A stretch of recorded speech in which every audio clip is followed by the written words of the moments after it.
11 horas aqui em São Paulo.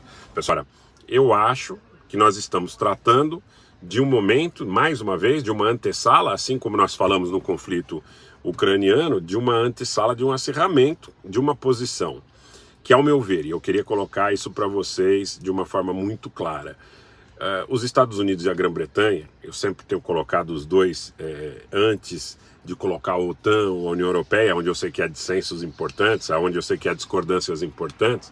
Os Estados Unidos e a Grã-Bretanha, eles tentam, de alguma forma, fragilizar o governo russo, obter o controle político da Rússia, o que não é nada fácil.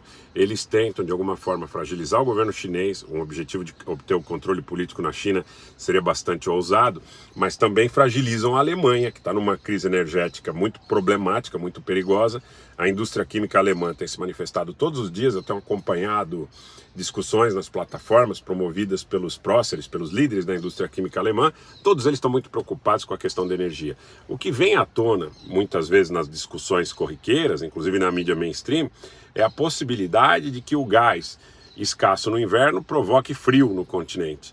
É muito pior do que isso, gente, porque não vai ser um banho de 2 ou 3 minutos a menos, nem que seja de toda a população alemã, que vai propiciar condições de um superávit nesta relação de gás disponível e gás a ser utilizado, de oferta e demanda, que permita que as grandes empresas químicas, que as grandes empresas aí que trabalham nos setores da matriz tecnológica, os catalisadores, os compressores, elas possam girar.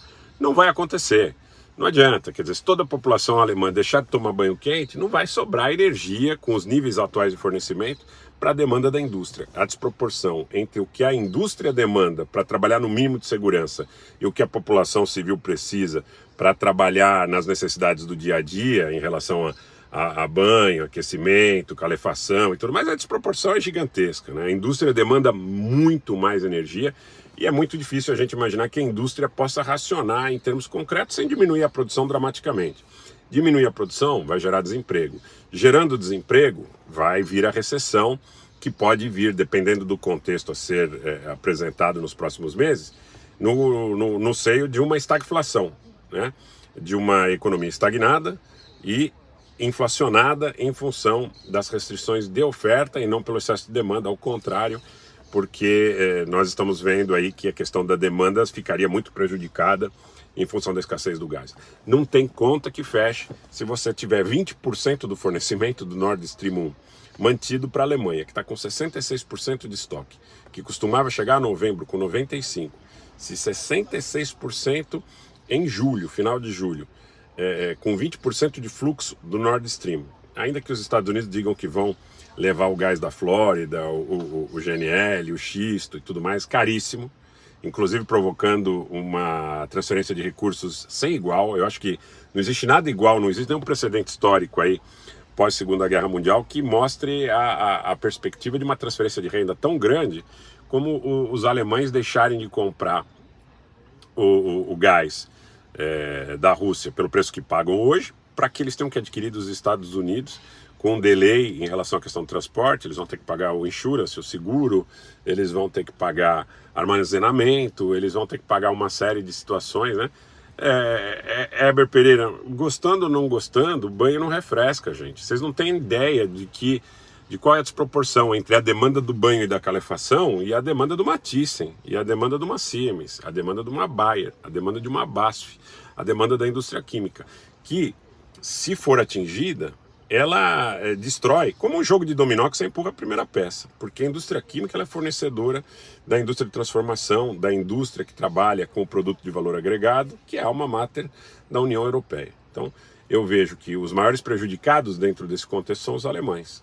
E vejo também, estudando, historicamente, todos os dias estudando um pouco mais, memorandos, conversas, tenho recebido muita coisa aí de memorandos que também foram trocados entre os alemães e os britânicos, entre os alemães e os americanos, entre os alemães e os russos, no período que precedeu, inclusive, a crise do Maidan e no período imediatamente posterior. A preocupação na Alemanha sempre existiu, que esse momento chegasse, e eu vejo que os alemães eles têm muito pouca autonomia para impor as suas prioridades em relação a essa situação ridícula, dramática de escassez, que segundo os russos é promovida pela dificuldade em obter peças de reposição derivada das sanções e do embargo que os Estados Unidos e a OTAN patrocinaram junto à União Europeia. Então, quer dizer, a Alemanha continua ocupada, a China foi advertida pelo Biden em relação a não fazer negócio com a Rússia, mas ouviu uma advertência duríssima da China: não se metam com Taiwan, porque vocês vão ter problemas muito sérios. E eu vejo que não há uma manifestação da senhora Pelosi, por exemplo, da senhora Nancy Pelosi, dizendo que não vai a Taiwan. Quer dizer, por quê? Se há polêmica, as questões são muito simples, gente. Se há polêmica em relação à ida da Nancy Pelosi a Taiwan, se o Biden diz que não reconhece Taiwan como Estado independente, por que insistir nisso a uma hora dessa? Se não com o objetivo político de causar transtorno, de causar um aumento nas tensões, de causar uma situação de caos, de gerar um problema muito sério. A informação que eu tive hoje pela manhã é que a Força de Defesa Aérea taiwanesa atirou contra um drone chinês.